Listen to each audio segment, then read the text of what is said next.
దేవాది దేవుని కృపను బట్టి దేవుని వాక్యము చదవడానికి దేవాది దేవుడిచ్చిన సమయమును బట్టి దేవాది దేవునికి కృతజ్ఞతాస్తుతులు చెల్లించుకుంటున్నాను. ఈరోజు మనము సామెతల గ్రంథం నుంచి 2వ అధ్యాయం ధ్యానించుకోవడానికి దేవుడు కృప చూపి ఉండగా దానిని చదువుకుందాం.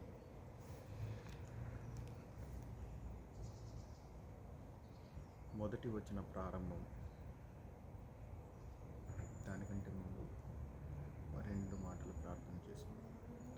తండ్రి, ఈ వాక్యము చదవబోతుండగా నా దేవా, ఈ వాక్యములో ఉన్న తండ్రి మంచి ప్రభువా, హృదయమునకు అవసరమైన వాక్యము మీరు దానిలోనికి నడిపించండి నా తండ్రి. వాక్యము మాకు సారము వంటిది నా దేవా. ప్రభువా, అటువంటి సారాన్ని మేము పొందుకొనబోతుండగా తండ్రి, మా జీవితాలలో నా తండ్రి ఆ సారముతో మంచి ఫలములు పొందే కృపను దయచేయండి ప్రభా. ఆ సారాన్ని ఎక్కడ వినియోగించాలో ప్రభా, మాలో ఉన్న ఏ కల్మషాన్ని తొలగించుటకై ఈ సారాన్ని వాడుకోవాలో ప్రభా, అట్టి విధముగా ఈ వాక్యమను సారముతో, వాక్యమని ఖడ్గముతో ఎదుర్కొని వెళ్ళే కృపను దయచేయమని నజరేయుడైన క్రీస్తు నామమున అడిగి వేడుకొని పొందుకొనుచున్నాము తండ్రి. ఆమేన్. సామెతల గ్రంథము 2వ అధ్యాయం మొదటి వచన ప్రారంభం. నా కుమారుడా, నీవు నా మాటలను ఆలకించి నా ఆజ్ఞలను నీ యొద్ద దాచుకునిన ఎడల, జ్ఞానమునకు నీ చెవియొగ్గి హృదయపూర్వకముగా వివేచనను అభ్యసించిన ఎడల, తెలివికై మొరపెట్టిన ఎడల, వివేచనకై మనవి చేసిన ఎడల, వెండిని వెదకినట్లు దాని వెదకిన ఎడల, దాచబడిన ధనమును వెదకినట్లు దాని వెదకిన ఎడల, యెహోవా యందు భయభక్తులు కలిగి ఉండుట ఎట్టిదో నీవు గ్రహించెదవు. దేవుని గూర్చిన విజ్ఞానము మీకు లభించును.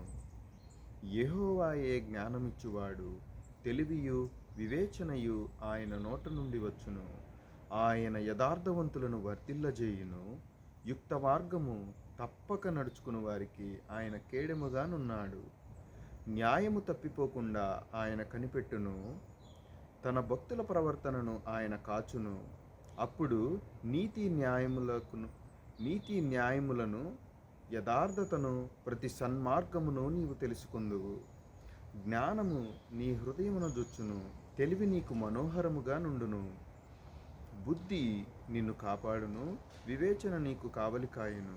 అది దుష్టుల మార్గము నుండి, మూర్ఖముగా మాట్లాడు వారి చేతిలో నుండి నిన్ను రక్షించును. అట్టివారు చీకటి త్రోవలలో నడవవలనని యథార్థ మార్గములను విడిచిపెట్టెదరు. కీడు చేయ సంతోషించుదురు. అతి మూర్ఖుల ప్రవర్తన యందు ఉల్లసించుదురు.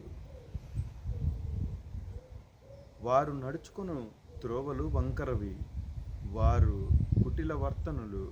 మరియు అది జార స్త్రీ నుండి, మృదువుగా మాట్లాడు పరస్త్రీ నుండి నిన్ను రక్షించును. అట్టి స్త్రీ తన యవన కాలపు ప్రియుని విడుచున్నది, తన దేవుని నిబంధనను మరచున్నది. దాని ఇల్లు మృత్యువునొద్దకు దారి తీయును.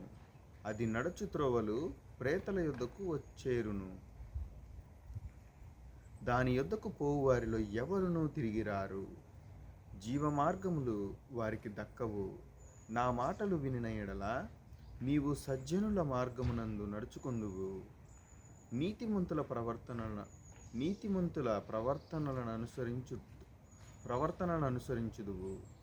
యథార్థవంతులు దేశమందు నివసించుదురు. లోపము లేనివారు దానిలో నిలిచియుందురు. భక్తిహీనులు దేశములో నుండకుండా నిర్మూలమగుదురు. విశ్వాసఘాతకులు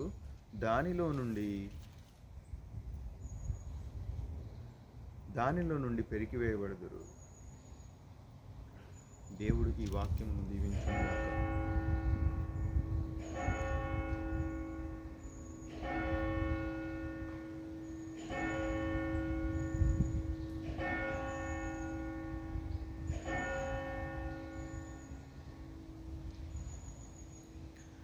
దేవునికి స్తోత్రము.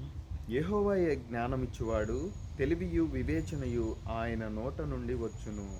ఆయన యథార్థవంతులను వర్ధిల్లజేయును, యుక్త మార్గము తప్పక నడుచుకుని వారికి ఆయన కేడముగానున్నాడు.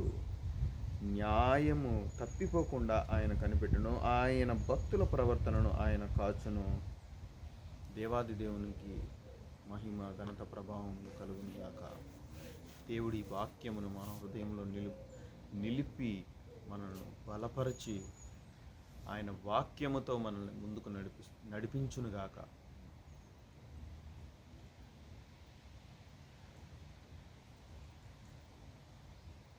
దేవునికి మహిమ ఘనత ప్రభావములు కలుగును గాక. ఆమేన్.